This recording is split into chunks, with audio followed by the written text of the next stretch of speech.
It's finally the end of the week, and I'm actually going to talk about how to prepare for your first solo dungeon run. And the reason I'm talking about this is because it's always something that comes up a lot in conversation when it comes to Destiny players. It's kind of like a rite of passage in a way when you actually solo your first dungeon, and it feels like a massive stepping stone when you're going into the upper echelons of the PvE content. The very first thing you want to do when it comes to preparing for the dungeons is actually know what dungeon you're getting yourself into. My example is going to be Spyro the Watcher, but this pretty much applies for every single dungeon. I think it's pretty much a given that you should either run the dungeon first with a full fire team to actually get the ropes down of what the mechanics are, and actually learn how the boss encounters work as well. Not to mention, there are countless guides everywhere on YouTube from the top players like Datto, Glad, and then even the solo runners like Esoteric and Marshix. They always have guides or videos on how they've done it. And my advice would just simply be a healthy blend of the two. If you obviously don't have a fire team, then you can't exactly run it, but watch a guide thoroughly and understand what's actually happening in each encounter.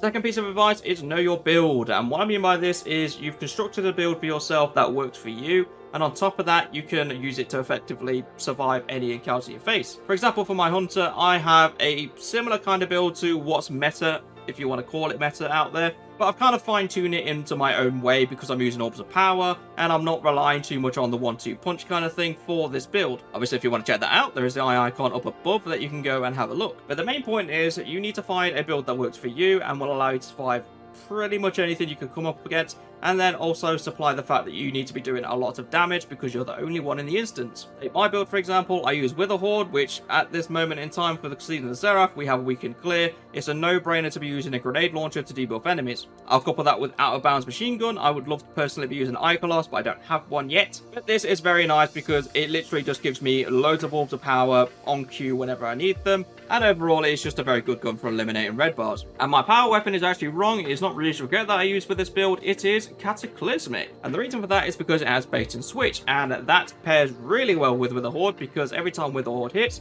bait and switch will proc, which will allow you to do more damage with each linear fusion shot. And this is what I'm getting at with knowing your builds and what works with what. Because as soon as you get like this profound understanding of what pairs and what doesn't, you start to build off of it and you end up with this domino effect with your builds where everything just seems to couple together really nicely. And I know it's really easy for me to say that, but I would honestly just watch a load of videos online about builds and what works with what, and just find something that resonates with you. Like, for example, one of my friends that plays Destiny quite a lot as a Titan, he likes to use Solar a lot.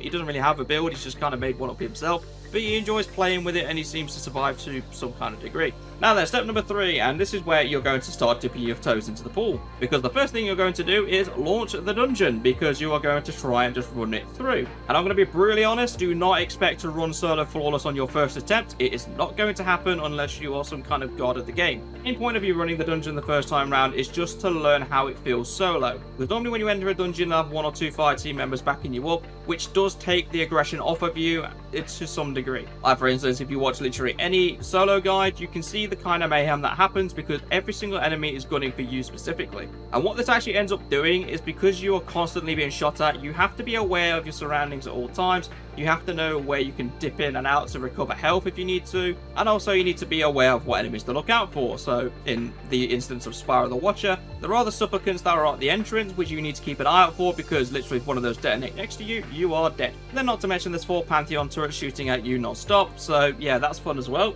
To be completely honest, hunters, you will have a better time dealing with this kind of stuff because you can go invis, which means you can get to safe spots quite easily. Titans and warlocks not so much, but you do have your own skills that will benefit you and actually keep you safe. This is a general rule of thumb as well. When you are actually trying the dungeon out, I would not try to burn yourself out over it. So literally just try running the instance for like an hour solo and see how you get on.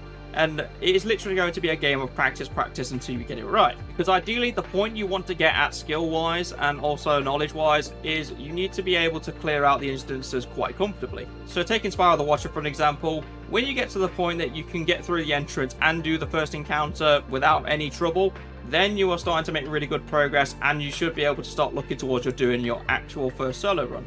Step number 4, the big day. So now it is time for you to go for your solo run. What's very important with this is you probably should set aside maybe 2 or 3 hours, because if you do end up dying and wiping a few times, then it doesn't impact anything else you've got planned for later. Obviously, if you've got loads of time, then I won't worry about this, but I thought I'd just say it to be mindful. But at this point, you should have watched enough guides and have a good feel for how you actually want to run this. At this point, you should be breezing through the entrance encounter and flying through the ascent. I think it's called the ascent anyway, the first encounter, and get into the Vex boss at the top. Obviously, this is where you might die a couple of times, so just be prepared and try not to rage, because it can be frustrating when you're doing this kind of stuff, but it's the reward at the end that counts. The more advice for you as you're going through encounters like boss encounters, patience is key. Don't try to push something too much, because if you try to rush the damage phases too much, you will just end up putting yourself into really dangerous situations and pretty much guaranteeing that you're going to wipe, because one of them will take you out. And if this is the first time you're running a solo dungeon,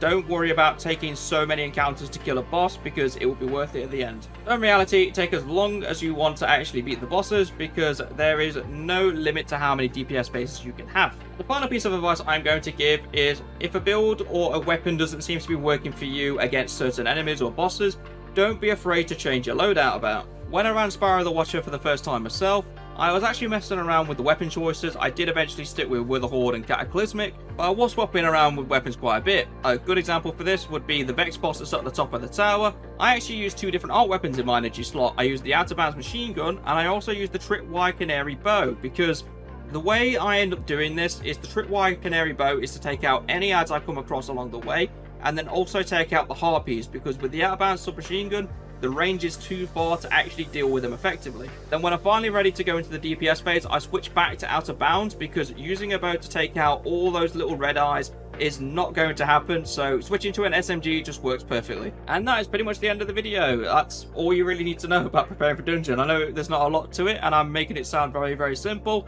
but a lot of hours will go into this process in order for you to learn how to do one dungeon. Obviously, when you get your first dungeon done, the others become a bit easier. I understand there is a lot of nerves in your first solo dungeon clear, but the general idea is just have fun with it. It's not the end of the world if you don't succeed the first time. You will get there eventually. But that is going to be it for the video. Remember to leave a comment down below telling me about your first dungeon clears, because I would love to hear about them. And I will see you all in the next video.